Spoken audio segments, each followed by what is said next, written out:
Mission. There are a lot of ideas and understandings as well as misconceptions about what mission is. Does anyone remember about a year ago on Facebook when those pictures were going around of different professions, and then there were various pictures of what society thinks I do, what my family thinks I do, and what I actually do? So I wanted to start today by clearing the air of a few misconceptions that some people, including myself, might have about mission. So when I tell people that I have done mission work overseas or that I've been a missionary, we have some pictures. This is what my parents think I do. Something about a mother says she is always going to imagine the worst case scenario.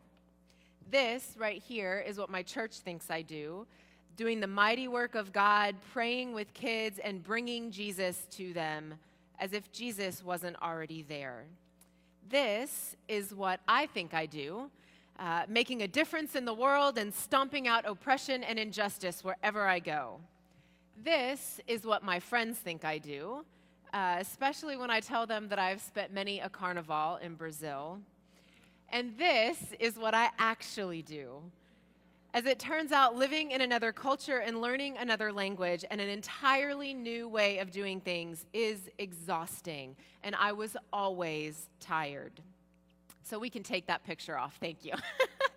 So I show these pictures to be somewhat funny, but the truth is, if you asked everybody in this room this morning what mission is, you would get at least 50 different answers. Everyone has their own idea about what mission is. In fact, we seem to throw that word around a lot, and I would venture to say that the more we use a word, the less clear or more diverse its meaning becomes. If you look up mission in the dictionary, there are no less than 7 definitions of what it could be, including in carrying out an important assignment for political, commercial, or religious reasons, an operation carried out by a military aircraft, a space expedition, a building or group of buildings used by a Christian mission, or a vocation or calling of a religious institution to spread its faith. So technically, mission could take us anywhere from outer space to fighter jet planes to right here in Pasadena, Texas. So what does mission look like us as Christians and as a church today? So if we look at where the word mission comes from, we see that it comes from the Latin root missio, which basically means being sent. So there is something about mission that involves going or being called forth from where we are to a new place to meet God. The last time I preached, I talked about the Spirit of God as being breath or wind, that word ruach, or what pushes us forward and moves our stories along. So it should come as no surprise that mission involves being sent forth by God. And if we look at the pages of Scripture, we see this sending forth of God time and time again. God calls Abraham and Sarah to leave their country and go to an unknown land. God calls Moses to go to the king of Egypt and tell him to let my people go. And God calls Jonah to go to Nineveh, a place that he didn't even like, and preach to a people that he didn't even want to be saved. And so we see God continually interacting with humanity, becoming part of our stories and calling us to journey towards redemption, reconciliation, and freedom. God is not a distant God, but one who is close at hand, who hears the cry of the Israelites in bondage and decides to do something about it. So if mission is about being sent, then it should come as no surprise that God doesn't just send us, God's children, but God also sends his very self. God chose to come down and do life with us. Through the incarnation of Jesus, the Word becoming flesh, we see not only the most clear and obvious example of mission, we also see how we too are called to live out our being sent by God.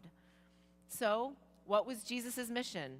What did God want to show us by becoming human? In our gospel text today, we read about the beginning of Jesus' ministry in Galilee. Jesus comes to his hometown of Nazareth and opens the scroll of the prophet Isaiah and says, "The Spirit of the Lord is upon me because he has anointed me to bring good news to the poor. He has sent me to proclaim release to the captives, recovery of sight to the blind, and to let the oppressed go free, and to proclaim the year of the Lord's favor." But what does that mean? What does that look like? Perhaps good news to the poor is the news that God is on their side too. God is with them and desires an abundant life for all.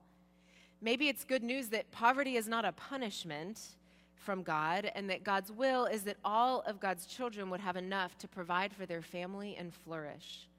Release to the captives, that we would be set free from all the chains that bind us physically, emotionally, and spiritually. Recovery of sight to the blind. Jesus came so that we may find hope and healing in him, that we may allow him to slowly start washing the dirt out of our wounds so that we would turn around and be a people that helps wash the dirt out of other people's wounds as well. To let the oppressed go free. Now this is where it gets a little tricky, because if the oppressed truly become free, then the systems and powers that had been holding them down for so long are not going to be happy and are definitely going to fight back. And finally, Jesus came to proclaim the year of the Lord's favor. Now, this referred to the year of Jubilee, which was an ancient tradition in Israel where every 50th year, slaves and prisoners would be set free and all debts would be forgiven. Now, many people doubt that this year actually took place, but it was indeed meant to be a time of justice, restoration, and the opening up of possibilities for the future, which was exactly what Jesus had been sent for. So Jesus announces his mission. We know why God sent him. We know what God's dream of the kingdom looks like. But then how does Jesus live this out? What are his strategies for building his kingdom? Now, I could also say that we as a church know what our mission is: to make disciples for the transformation of the world, to help people follow Jesus with their whole lives, to be the church that loves kids. But how do we live out this mission? Where do we go from here? Well, I believe that as we look at the stories of Jesus, there are three things that we can learn from his example. Three things that help tell us what mission is, and maybe even more importantly, what mission is not. So first of all, we look at where Jesus responds to God's call, and that is in a specific location. In fact, he starts his ministry in his hometown, right where he is. And although Jesus travels a great deal during his 3 years of public ministry, the bulk of his teaching and preaching is in Galilee, his home region. So as I look at what it means to respond to God's call of mission, I realize that, at least I speak for myself, I love the idea of God sending me to foreign countries for mission. And I think it's because it's much easier for me to think of mission as something that we do over there for a week or two and then come back to our normal lives.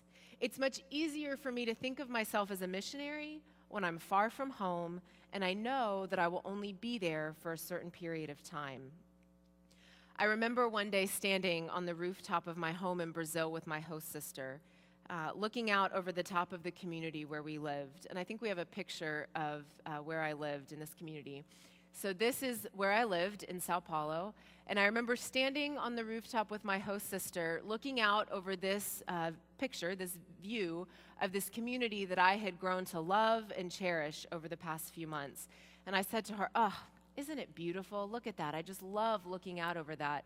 And she looked at me kind of confused, and she said, "Emily, what's beautiful about it? It's just a slum. It's just a favela." Now, I realize that there is a deep beauty, and I do believe there is a deep beauty in the people that live in this community, the ways they take care of each other, and the amazing hospitality that I received as a guest there. But after speaking to her, I realized that I had the privilege of idealizing its beauty because I could leave. I could go back to the U.S. whenever I wanted. I didn't have to face living out the rest of my life in this one place, dealing with all of its problems and pain, and she did. So she saw things a little bit differently. But what about here in the U.S.? How do we live in solidarity with our brothers and sisters right here in our midst? About 2 years ago, I first heard the story of Lorenza Smith, a United Methodist pastor in Austin, Texas. In June of 2011, she took a vow of poverty to live among and advocate for the poor. And with her bishop's permission, she sold her car, all of her belongings, refused her salary, and began to sleep on the streets of Austin and San Antonio, becoming friends with her homeless brothers and sisters and allowing her well-being and survival to be dependent on theirs. In an interview, she once told reporters that she had to experience being homeless in order to understand it, that she could not work for or advocate on behalf of the poor if she did not know what it was like to be poor. Lorenza took a step of faith out of her comfort zone and made homelessness not just their problem, but her problem too.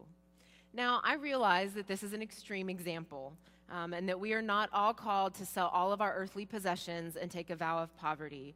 But what I do believe is that in order to truly partner with what God is doing in the world, we are called to invest deeply in a specific place, to allow ourselves to realize that our well-being is directly tied up in the well-being of our neighbor, whether that be in our own backyard or in one place overseas where we are called to build long-term partnerships and learn from one another. So if we are sent by God to invest deeply in a specific place, how do we do that? Well, the second thing that Jesus teaches us is that mission is not just doing things for people or to people. And I think that's worth saying again. Mission is not just doing things for people or to people. We are not sent by God to simply help other people become more like us or to tell them how they should live life. We are called by God to build relationships with people, to listen to them, to see that they might have more to teach us than we do them. God invites us as partners in the work that God is already doing. And the easiest way to partner with God in that is to form friendships with other people. Claudio Oliver, a Brazilian pastor, suggests that we should rename mission trips into friendship journeys. After all, this is the example that Jesus gives us. He gives up his power and chooses to live life and become friends with a band of ragamuffin disciples who rarely know what they're doing. And he eats with them, and he journeys with them, and he teaches them through telling them stories. And just as Jesus has called us friends and does not maintain a safe distance, we too must choose to become involved in the lives of those around us, our community. We must risk hearing their stories and feeling their pain. Mission happens when we begin to do life with people that are different than us and allow transformation to occur, not just in the other person, but first and maybe foremost in ourselves. So what does that look like here in our community at First United Methodist Pasadena? First of all, I am thrilled to say that God is already working here. God is already inviting us to form friendships with people that are different than us. I think of all the kids from the local schools that have been coming over to play basketball in our gym and the cool ways that they have been receiving hospitality. I think of the Kids in Motion Gala, where we had the opportunity to sit and share a meal together with people in our community. These are the opportunities that God is already giving us to build relationships. Maybe God is sending us to build a closer relationship with the kids from our local schools and to get to know their families.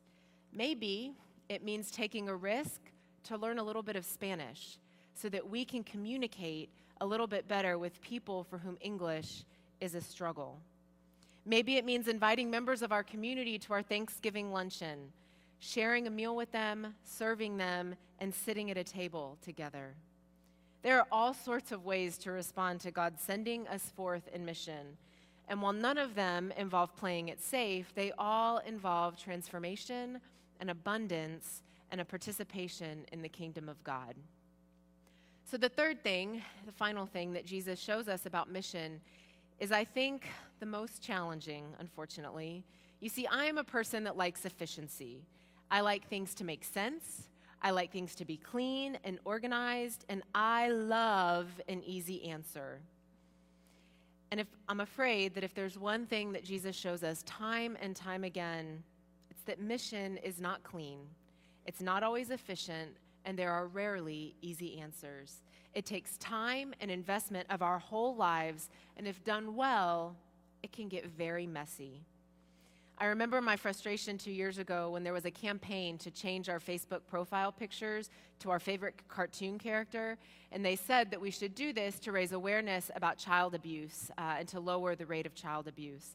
I remember thinking, wow, wouldn't it be great if it were that simple? I would love for every child to go home tonight and know that they are safe and loved simply because I changed my profile picture on social media. But unfortunately, it's not that simple.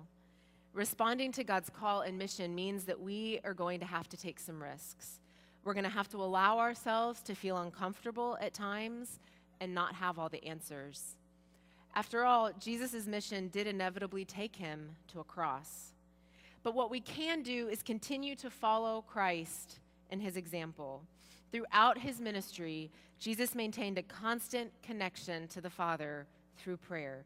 He knew what his mission was, and he knew who God had created him to be because he knew who God was, and he listened to his voice.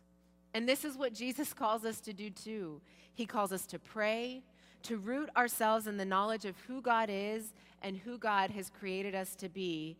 He calls us to seek out the places in our community where God is already working, places that are longing for hope and healing, reconciliation and redemption.